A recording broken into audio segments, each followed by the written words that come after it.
অসম চৰকাৰৰ untied fund যিটো আছে সেই আনটাইড ফাণ্ডৰ পৰা আমাৰ ইয়াত পখিৰা গ্ৰামত কালচাৰেল ভৱনৰ কাৰণে এটা চেংচন দিয়া হ'ল 50 লাখ টকা।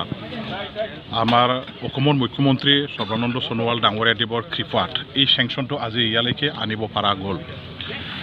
আমাৰ এই কালচাৰেল ভৱন বা সমূহীয়া ভৱন পখিৰা গ্ৰাম অঞ্চলত এইটো এটা আমাৰ বহু পুৰণা এটা দাবী আছে, কিয়নো পখিৰা গ্ৰামত এতিয়া মানে পপুলেশ্যন যথেষ্ট আছে, সৰু এটা টাউন হিচাপে আছে।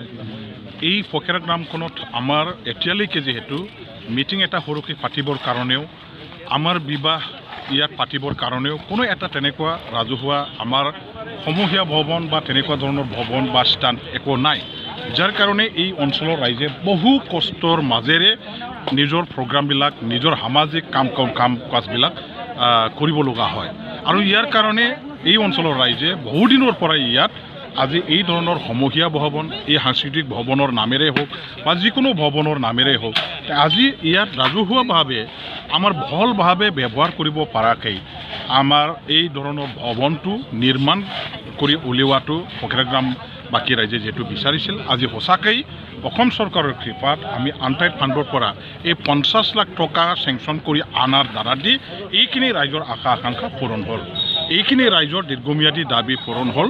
আৰু বহুখিনি কৰিব লগা এতিয়াও আছে, আৰু এইখিনি কৰিবৰ কাৰণে অসম চৰকাৰৰ লগত মুখ্যমন্ত্ৰী ডাঙৰীয়াৰ লগত আমাৰ বিত্তমন্ত্ৰী ডাঙৰীয়াৰ লগত যোগাযোগ কৰি পেলাই পখিৰা গ্ৰাম উন্নয়নৰ কাৰণে যিখিনি আঁচনি ল'ব লাগে এইখিনি আঁচনিটো পূৰণ কৰিবৰ কাৰণে মই প্ৰচেষ্টা অব্যাহত মই ৰাখিম।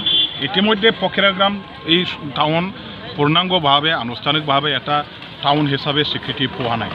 ইয়াৰ কাৰণে এতিয়া পখিৰা গ্ৰামখন এটা টাউন কমিটি ইয়াত গঠন কৰিবৰ কাৰণে অসম চৰকাৰৰ ওচৰত এটা প্ৰস্তাৱ লৈ যোৱা হ'ল। ইতিমধ্যে ফাইল প্ৰচেছ চলি আছে।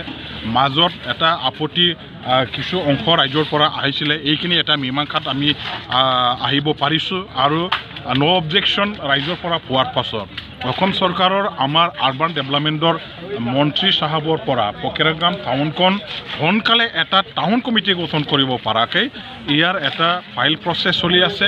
আৰু মই যেনে তেনেকৈ হ'লেও মোৰ কাৰ্যকালত পখিৰা গ্ৰামখন টাউন কমিটি গঠন কৰিবৰ কাৰণে যিখিনি চৰকাৰী পৰ্যায়ত কৰিব লগা আছে মই সেইখিনি কমপ্লিট কৰি পেলাই পখিৰা গ্ৰাম টাউন কমিটি ইয়াত গঠন কৰিবৰ কাৰণে ৰাস্তাটো মই একেবাৰে সুচল কৰি দিম। আৰু পৰ্যায়ক্ৰমে পখিৰা গ্ৰাম টাউনখনৰ কাৰণে যিখিনি উন্নয়ন কৰিব লাগে এইখিনি উন্নয়নৰ যিটো প্ৰক্ৰিয়া মই সেইটো